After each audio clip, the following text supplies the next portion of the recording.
Ha valaki kételkedik a klímaváltozásba, ezt megmutatnám, 2023. november 7-e van délután 4 óra. Ezt most szedtem az Ipoly parton, láthatjuk, teljesen zöld és virágzik.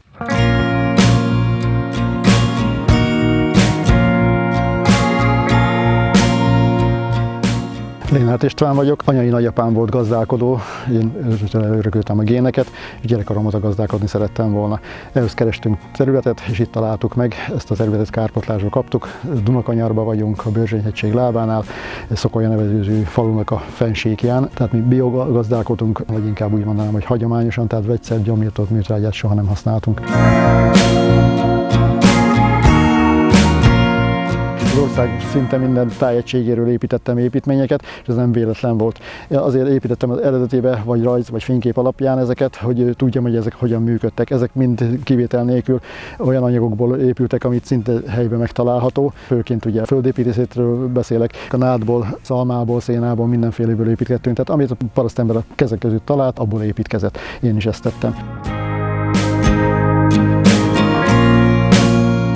Amit a hátam mögött látható, ez egy széldaráló, tehát ez nem malom, hanem daráló. Ha jár valaki Ópusztaszeren, ott láthatja az eredetiét, arról másoltuk le. Az övéké nem működik, ez viszont az egyetlen, ami működőképes, hogy a fölvitorlázom és fúj a szél, akkor bármikor be tudom indítani.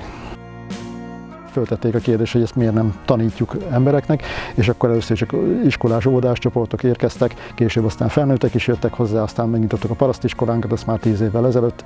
Olyan emberek jöttek hozzánk, akik nap mint nap számítógéppel dolgoztak, de azt mondták, hogy ha lezárják mondjuk a villanyt vagy az internetet, onnantól nekik végük, úgyhogy jöttek és gyűjtötték a tudást.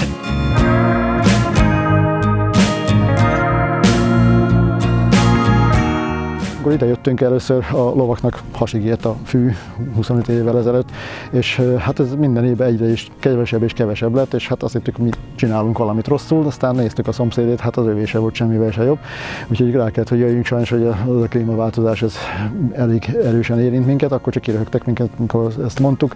Mi már akkor tapasztaltuk, hiszen kevesebb takarmányunk termett, kevesebbet tudtunk legeltetni, viszont az állatainknak egyre több vízre is volt szüksége. Legutoljára ezt a területet sikerült föltörnünk, jól meg is trágyáztuk, és beleraktuk a kukoricát, elvetettük. Aradás környékén, hát ilyen körülbelül melmagasságig ért a kukoricám, és hát mekkora csövecskék is voltak rajta.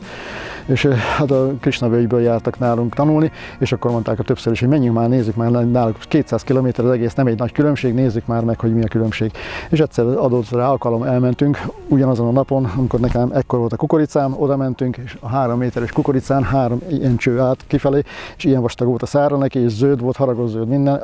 Itt nálunk ugye duzzadó agyag van, ami azt jelenti, hogy ha nedvességet kap, akkor megdagad, mikor még szárazság van, akkor összezsugorodik. Volt itt egy juhász bácsi, legetette a nyáját, és a juhászkampon támaszkodott, és azt mondta, hogy belenyomta a juhászkampóját a földbe, azt mondta, nem merem elengedni, nem biztos, hogy kibírom venni. Tehát szó szerint a kezemet be tudtam tenni a repedésbe, ahol meg volt kapálva a kukorica, ott egyszerűen megnyílt a föld, és olyan repedések voltak, hogy kiszállította akár 1,5-2 méter mélyen is az egészet.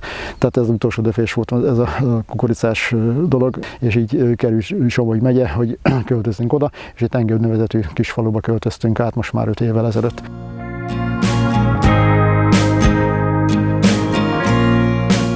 Vendégeknek szoktam mondani viccesen, hogy én vagyok az első klímamenekült Magyarországon.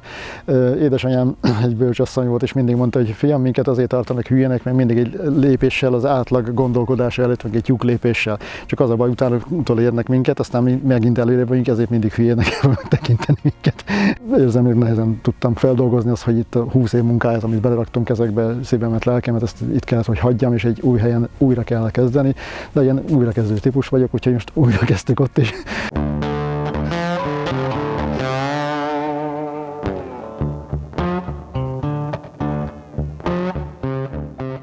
Tengő Somogy megyében van, Siófoktól 27 kilométerre. Ide vezethető vissza végül is, hogy miért jöttünk ide, mert itt nagyon jó a talaj. Tehát a vályok talaja lehető legjobb, mert ez tudja a legtöbb nedvességet magába tárolni, és ez be is tudja inni, és amikor szüksége van rá, akkor vissza is tudja szívni a kapilláris hatás révén. Szokolyán sajnos túlnyomó részben agyagunk volt, tehát nem tudta megtartani a talaj nedvességet. Ugyanúgy gazdálkodni szerettünk volna, mint ahogy Szokolyán is, csak itt nem tudunk területet szerezni sajnos, úgyhogy most összesen van 1,5 hektárunk darabokba itt a faluba.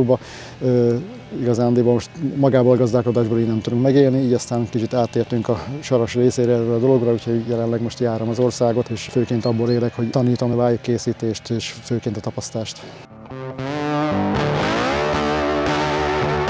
Amikor ide költöztünk, Tamásiba, itt van nem messze tőlünk, álltam, a nagy templomot akkor újították föl, és néztem, hogy a támfala körbe több ezer vagy több millió, nem tudom mennyi téglából lett fölépítve, plusz a templomba, és számolgattam, hogy ennyi téglához mennyi energia kellett, hogy ezt kiégessük. Hát rájöttem, az erdők nagy részét elfüstölték sajnos a téglákkal. Nem kell kiégessük a téglát, mert van több technika is rá, például itt ez a préselés, illetve van a hagyományos vályogtechnika, amikor keverve van ugyanez az anyag, teljesen megteszik, több száz évig kibírják a házak, nedvességet nem szabad, hogy kapjon. Mi a vályogháznak a lényege, legyen rajta rendesen kalap, meg csizma, tehát alulról ne ázzon föl, meg fölülről ne ázzon el.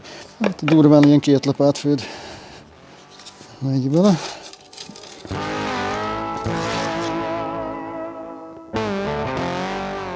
Miért is jó vályogházban lakni? Mert hogy ez az anyag, ami a legtöbb vízpárát képes magába tárolni. És megállapították, hogy ez a legélhetőbb, ami a legtöbb vízpárát tárolja magába. Magasan messze minden építőanyag fölött van.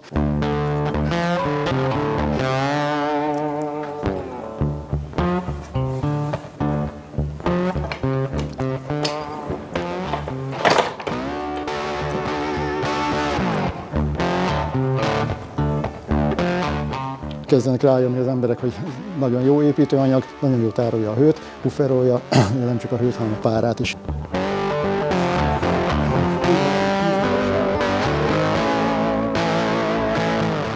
Ez nem nádból van, hanem rozsból van. Ez ilyen félig meddig ilyen saját találmány, és ezt próbáljuk tovább turbózni egy kicsit, hogy ezzel fogunk szigetelni.